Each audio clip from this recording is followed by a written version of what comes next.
Hi everyone, Sid here, back in the bathroom again. I have a lot of notes for this one, so hopefully the end result will make sense. So I'll jump right into it. Today's lather will be maple cream with tea tree oil and lavender, and the aftershave will be Beau Bonhomme.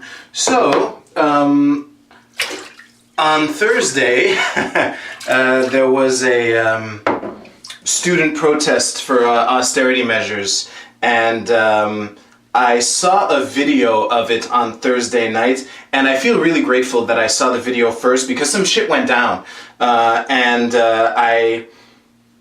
some events happened that have polarized the population, and a lot of people have said a lot of stuff, and hopefully I can add my thoughts into the mix and they'll come out sounding somewhat coherent and intelligent. So, in short, the video that I saw on Thursday night was of a bunch of students basically approaching a line of a line of cops in riot gear. And my first reaction upon watching the video and watching them like slowly move towards the line of cops in riot gear was, you fucking idiots, what the hell do you think is gonna happen? But at a point in the video when the violence eventually happened, as it often does when cops in riot gear and protesters in balaclavas are like maybe this close to one another, there was a point that shocked me when I saw it, and I rewinded the video a couple times just to make sure that I'd seen that correctly. And this was my first exposure to this incident, and I'm like, did that cop really shoot someone point blank in the face with a grenade launcher? And I rewinded the video a couple times just to make sure that I had seen that correctly, and I did. And just to clarify, I'm going to use the term grenade launcher. That's almost certainly not the technical term. I have no idea what that weapon is, but I'm pretty sure that despite the fact that it was used to launch tear gas canisters, I'm pretty sure there's some kind of explosive round which can be fired from that weapon without modifying the round or the weapon. So grenade launcher it is. So I basically watch as the violence happens, and you know, it was kind of predictable, even though I was kind of shocked to see people get shot point blank with grenade launchers. But what do I see? But the next day, there's a picture that went viral locally anyway, of the first girl named Naomi Tremblay-Trudeau, with basically it was a picture that was cut in two. There was one of them which was a frame of her getting shot in the face, and the other one was the bottom half was a picture of her like all bruised and her eyes closed and being tended to. I'll be right back.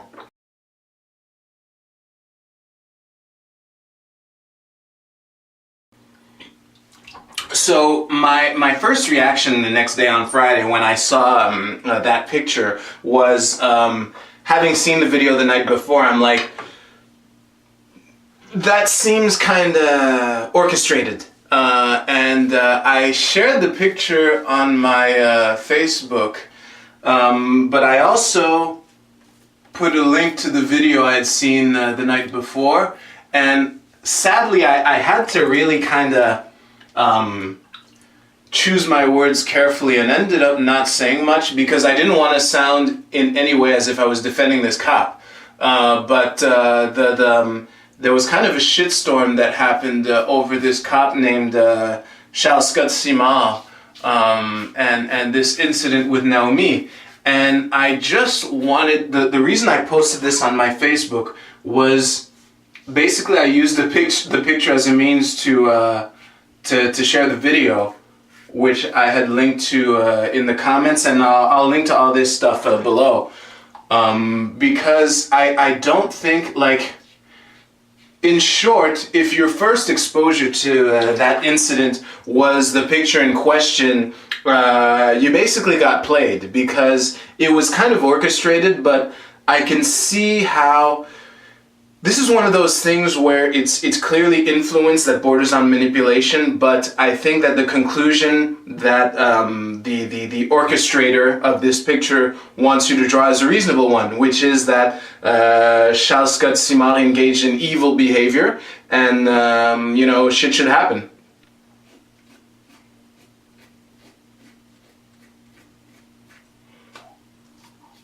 And there were a lot of pages and articles and interviews and whatnot on a wide spectrum of issues and things related to that incident. I'm going to break them down into two main positions. There were more, but I won't have time to go into as much detail as I'd like in this video. So the first main position that I've heard with regards to this issue or this event is, hey, that's just part of the dangers of protesting.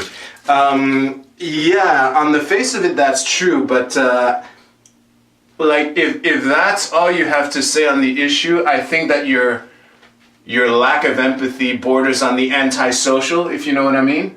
And I think that if you, how can I say this? If you exhibit more empathy for the cop than for the girl who got shot in the face, that would be grounds to put you on my short list of potential sociopath, honestly. And just to clarify that some of the shit that was said supporting that position that, hey, that's just part of the dangers of protesting, was that the protest was declared illegal. For those of you who don't know my thoughts on code violations, there are going to be links to my video on the dual role of cops below. But the bottom line is, whether or not it's illegal, if it's just a code violation, it's irrelevant to the issue. I'll be right back.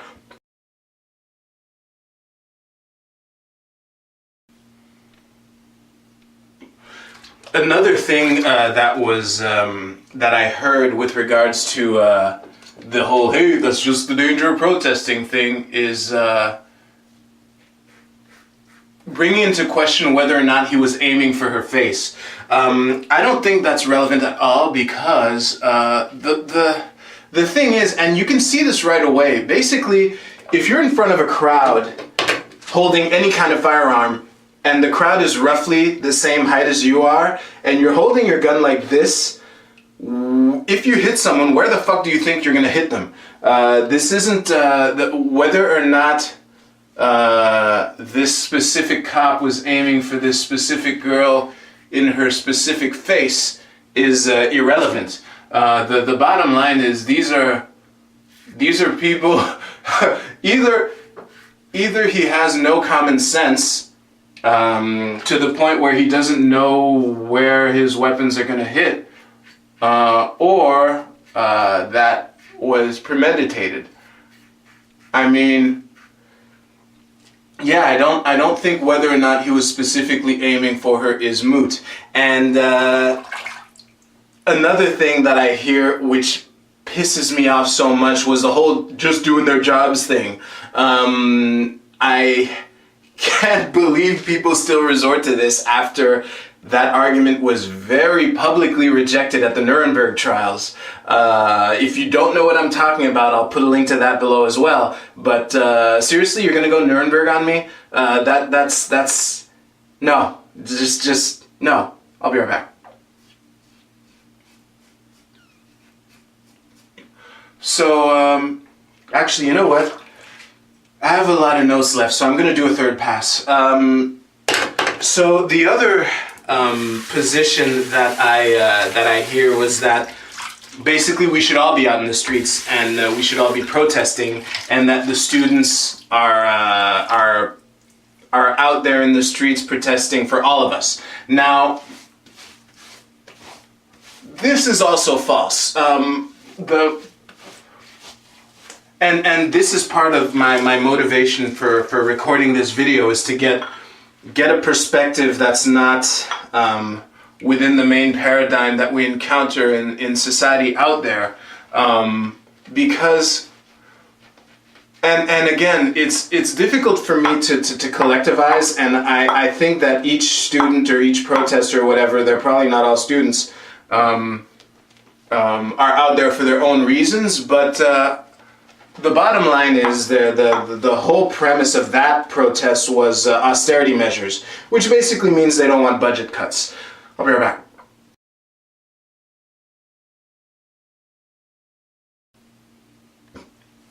So basically the protest is about austerity measures, which means they don't want budget cuts. And as a matter of fact, I remember as I was watching the myriad of videos and articles related to this incident, there was footage of one of the protesters basically saying there are ways to balance the budget without cutting into our services.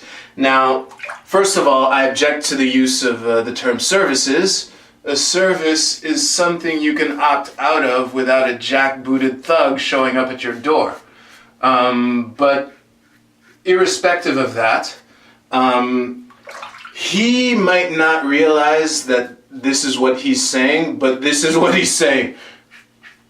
What he's saying when he says there are ways to balance the budget without cutting into our services is, I still want free shit, and we should just tax the rich more, which is an issue I will address more in my series on wealth redistribution. But the bottom line is, it's protesting austerity measures is basically saying, it's saying one of two things. It's either saying we should just tax the rich more, or worse, in my opinion, it's saying we should just tax the unborn more. I don't think that either position is rational, and the bottom line is, as far as the whole we should all be protesting thing, I think that there is a time to take to the streets and express your malcontent. There are ways to do it without initiating force against anyone. But the bottom line is, for me personally, if I'm going to take to the streets to protest and risk getting my teeth kicked in by some cop in riot gear, it's not going to be with these people, because the thing is, if I'm going to take to the streets and actually put my life on the line, it's going to be to strike at the root of the issue and not hacking away at the leaves like these people are doing. Because, I mean, my God, I remember there was another video I saw of another protest. Some dude actually had the USSR flag, and he was waving it around like the hammer and sickle, all out commie, you know? This is not someone I want to go to the front lines and risk my life for. And your life is in danger. I mean, the bottom line is, they're willing to do anything up to and including killing you to get your compliance once they declare you in violation of their code. So that you got to pick your fights. And again, I'm not going to do that if it's not striking at the root of the issue, which is the coercion that gets the cops their paycheck in the first place. And before I leave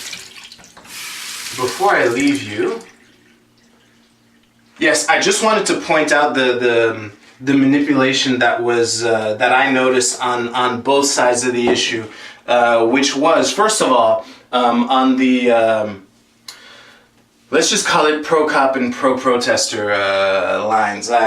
Both these terms are bullshit, but it'll do for now. So on the pro-cop side, first of all, the Nuremberg defense, please research your damn history.